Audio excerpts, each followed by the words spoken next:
அனைவருக்கும் இனிய வணக்கம். இது கதைப்போமா வித் ஆர்கே. நம்ம ஒரு சின்னதாக ஒரு உதவி பண்ணிட்டோம்னா கூட நம்ம எவ்வளோ பெரிய நல்லவன் தெரியுமாப்பா அப்படின்னு நமக்கே நம்மளை பற்றின ஒரு பெருமை வருது இல்லை.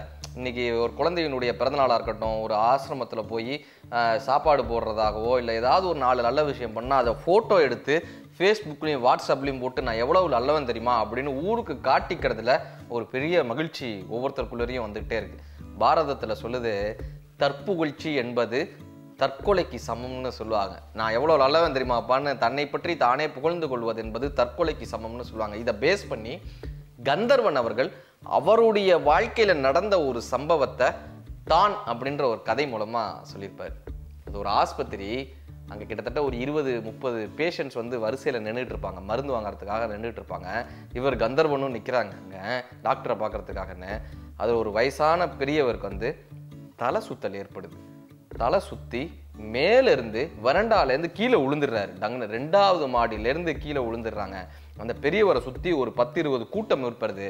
யாராவது இந்த பெரியவரை காப்பாற்றுங்களேன், யாராவது ஆட்டோவை கூப்பிடுங்களேன், யாராவது டாக்டரை கூப்பிடுங்களேன்னு எல்லாரும் கத்திக்கிட்டு இருக்கிறப்ப கந்தர்வன் என்ன பண்ணுறாருன்னா வேகமாக போய் அந்த ஆஸ்பத்திரியில் இருக்கிற டாக்டரை அழைச்சிட்டு வர்றாரு. டாக்டர் அழைச்சிட்டு, சார் இவர் கீழே விழுந்துட்டார் சார், இவருக்கு ஒரு முதலுதவி பண்ணுங்கன்னு கேட்குறாங்க.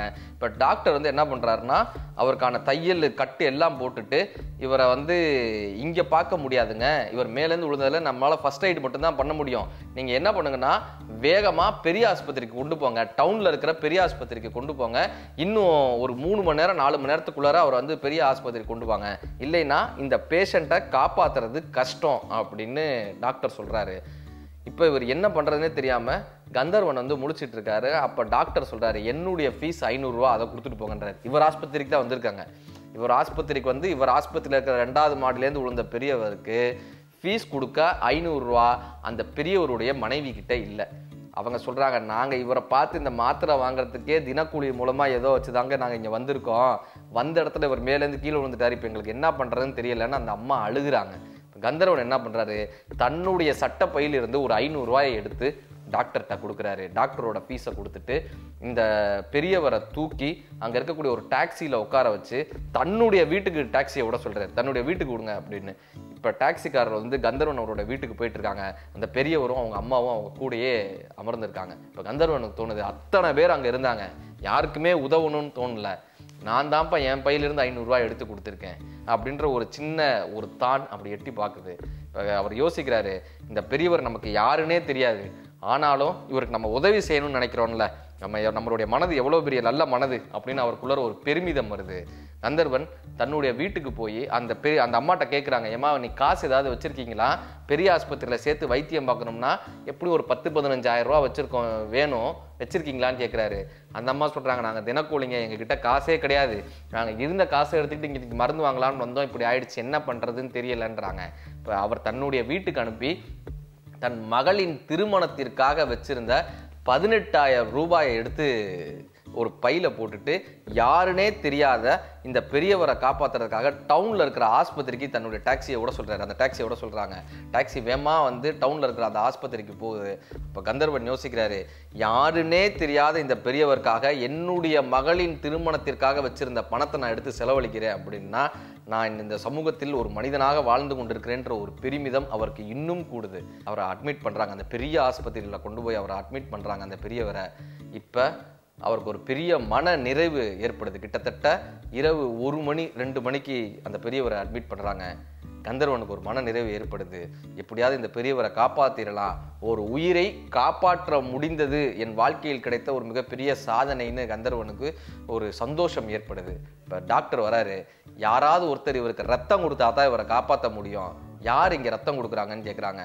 இவ்வளவு தூரம் நான் தான் டாக்டர் செஞ்சேன், அந்த பெரியவர் யாருன்னே தெரியாது, அவரை கூப்பிட்டு நான் இந்த டாக்ஸியில் உட்கார வச்சு என்னுடைய மகளின் திருமணத்திற்காக வைத்திருந்த காசை எடுத்து இங்கே கொண்டு சேர்த்துருக்கேன் டாக்டர், நான் தான் டாக்டர் இவரை கொண்டு வந்தேன். இப்போ டாக்டர் சொல்கிறாரு, நீங்கள் சாதாரண மனிதன் இல்லைங்க, நீங்கள் தாங்க கடவுளே, ஒரு சக மனிதனுக்கு உதவி செஞ்சீங்க பார்த்தீங்களா, நீங்கள் தாங்க கடவுள், அவர் பிழைச்சாருன்னா அவருக்கு உயிர் கொடுத்த கடவுள் நீங்கள் தாங்க அப்படின்னு டாக்டர் இவரை பார்த்து சொல்கிறாரு, கண்கலங்க சொல்கிறாரு.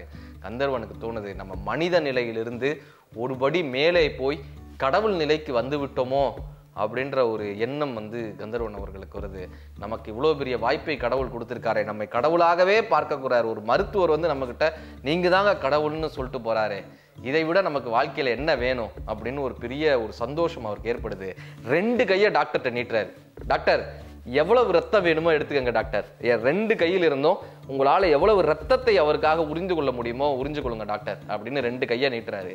அவரை கொண்டு போய் ரத்தம் எடுக்கிறாங்க. ரத்தம் அவருக்கு கொடுக்கும் பொழுது கந்தர்வனுக்கு தோணுது, யாருன்னே தெரியாத ஒரு பெரியவர் அடிபட்டு கீழே விழுந்தப்ப யாருமே கண்டுக்கல, நான் தான் அவரை கூட்டிட்டு எங்கள் வீட்டுக்கு போனேன், என்னுடைய மகளின் காசை எடுத்துட்டு வந்து நான் இந்த ஆஸ்பத்திரியில் சேர்த்தேன், டாக்டர் என்னுடைய நிலைமையை புரிஞ்சுட்டு என்னைய கடவுள்னு சொன்னார், இப்போ யாருன்னே தெரியாத ஒரு மனிதனுக்கு நான் ரத்தம் கொடுக்குறேன், என்னுடைய ரத்தத்தில் தான் இன்னைக்கு அவர் பிழைக்க போகிறாரு, கடவுளாகவே நம்ம மாறிட்டோம், நமக்கு எவ்வளோ பெரிய மனம் இருக்குல்ல, நான் எவ்வளோ பெரிய மனிதம்ல, நான் மற்றவர்களுக்கு எவ்வளோ பெரிய உதாரணமாக இருக்கிறேன்லன்னு அவரை நினைத்து அவருக்கே ஒரு பெருமையாக இருக்கு.